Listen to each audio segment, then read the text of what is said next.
Rabarso Gabriel tompoko présiden'ny Tranoben'ny Tatsa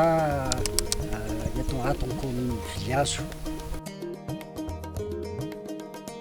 Fotoana sarotra tokoa isika tamin'ity taona ity indrindra ny lafo ny fiavian'ny orana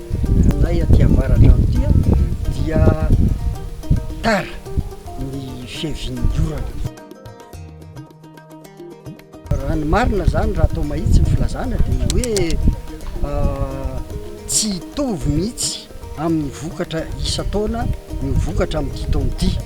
Ohatra ny vary tanety zao dia nalefa le vary tanety toy ny isan-taona kanefa noho ny fahataran'ny orana dia osa le fitombon'le vary tanety zay ety amintsika zany efa mba manezaka mitady fomba rehetra mihitsy mba hoe ahampy an'ilay sakafo dia zay nahatonga ny hoe manao vary tanety kanefa satria tara ny orana dia nananiry aza dia osa azo antoka zany fa tsy hanombo ny vokatra amin'ny vary tanety amin'ity taona ity. Any an-tsaha zany eny Tambary dia eny amin'ny tany izay mora tratrin'ny rano dia azo natao tsara namboly ny vary amin'ny fotoana famorena isan-taona ary azo lazaina aza fa tsara ny vary tamin'ireny toerana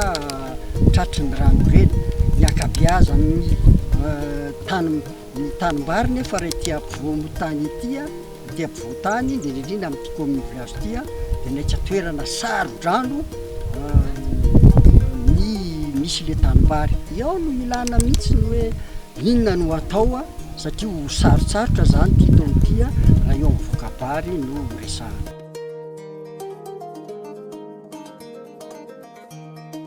Eo ny tetikasa rehetra, eo ny fanampiana, eo ny toromarika, eo ny fampitaovana ihany koa aza angamba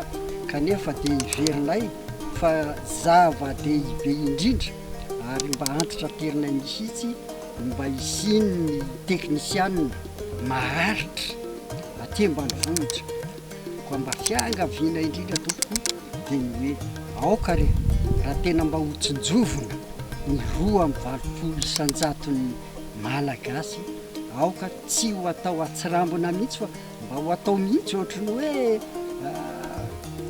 reny fisian'ny dokotera, fisian'ny mpampianatra, fisian'ny gendarme no mba ny fisian'ny teknisianina amin'ny fambole